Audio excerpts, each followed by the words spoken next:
There's an old story of how Einstein was teaching a class and he wrote 10 math problems down on the board. And they were simple multiplication, addition, subtraction stuff. And after he did it, he asked the class for feedback. Well, what was fascinating is out of the 10 problems, one of them was wrong. He'd put 9 times 10 equals 91. Well, when he asked for feedback, everyone in the class laughed at him, ripped him, just completely denigrated him at how the great Einstein had gotten a problem incorrect. Well, welcome back. Today I'm going to talk about why is it we do that? Why do we all focus on somebody's imperfection, the 10% and not the 90% of perfection? And in the process, I'm going to give you some tips on how to transform your self-esteem instantly. But let's start with, why do we do that?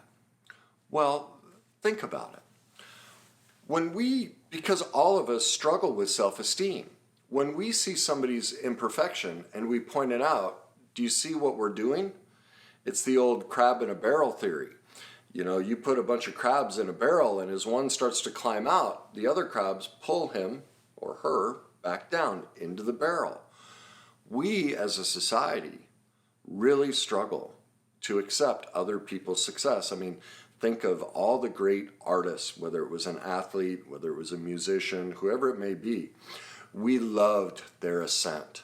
When they first, the Beatles, Taylor Swift, Britney Spears, all these different people, we love it on the way up because we're taking the journey with them, right? That's our dream too, to finally become successful and achieve everything we've always wanted. But after they stay there for a little while, what starts to happen? We start to pick at them. We start to see that 10%, the little mistakes, and we start to put 90% of our attention on that 10%. And why do we do that? Because it helps us see that, wait a minute, we're not doing what they're doing. We're not taking the same risks. We're not putting ourselves out there.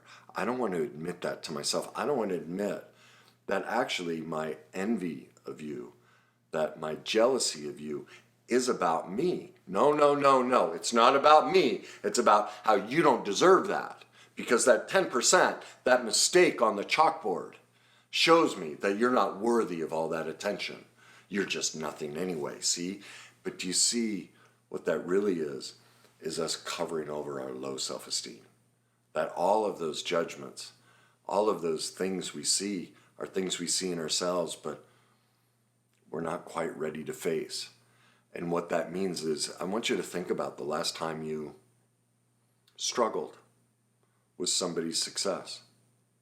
Notice how your talk of them mirrors your internal talk towards yourself.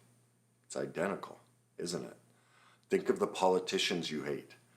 Think of societal dynamics, whichever side you're on, and how you denigrate the other side. And then think about when you're imperfect in your own life, how your description of them is identical to your description of yourself, and how you walk down the street and after you trip and you belittle yourself, or you make a mistake somewhere in your life, you talk to yourself the exact same way. And so what's happening is, the reason when people start to succeed and we focus on the 10% and not the 90, we ignore that, is because we're ignoring it in ourselves. We are ignoring the 90% that we do succeed, the 90% of our worth.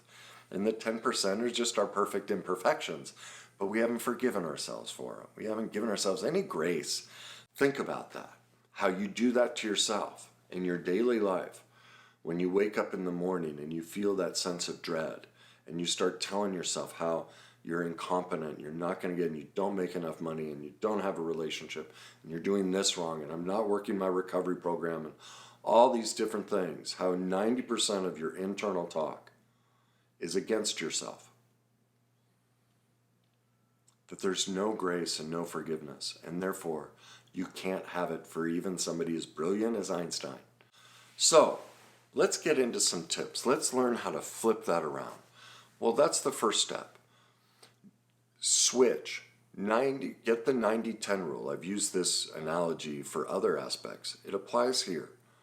Instead of spending 90% of your time focusing and pointing out to yourself your imperfections, start spending 90% of your time focusing on your perfections and all the things you do accomplish. There's a girl named Zyra that's in my my online private coaching group where people tune in and I help them with their struggles. And she's brilliant. I suggest that you write 3 things down at the end of the day that you accomplished to help you do this. Well, she talk about taking it further. She literally keeps a legal pad with her, yellow legal pad, and everything she does through the day, she makes a note. Drank a glass of water, went to the bathroom. Like, those are accomplishments. Like, you could have stood there and gone to the bathroom all over yourself. Like, the fact that you made it to the toilet. I know it's like, well, that's something to be proud of when we're 3 years old. No, it's something to be proud of as an adult with everything that's going on in the world. The fact that I can actually make it to a bathroom, like, that's a victory. You know, there's a lot of crazy stuff going on right now. Woohoo, I made it to the bathroom. Like, I am killing it today. Like, I know that sounds silly, but it's true. Everything we do in life is a victory. Very few times do we fail in life. It's less than 10%, just like Einstein. 1 out of 10 problems, and he knew the answer. And isn't that true for you? That in almost all of your mistakes, you knew the right thing to do, but you made a mistake. You were perfectly imperfect. Well, start recognizing that. Instantly flip. And so when you hear that negative voice, when you hear yourself condemning, pause, shift, and go, wait a minute. I'm going to list out 9 things. There's the 1. I'm beating myself up for the 1. I'm going to list out 9 things that I did fantastic. I'm going to start recognizing myself. Step number 2, get an accountability partner. For all the people that comment, I don't care if it's a stranger living across the world, hook up with each other. Just say, hey, you want to be accountability partners? Through Messenger. You guys can do this. If you don't want to do it with a stranger, that's fine, I understand. But you have a friend in your life, you have a family member, say, hey, I want to start this new thing. Whenever I find myself being negative, I'm going to let you know. And then I'm going to text you 9 great things I love about myself, 9 things I accomplished. And I ask that you do the same thing. We're going to be accountability partners for ourselves.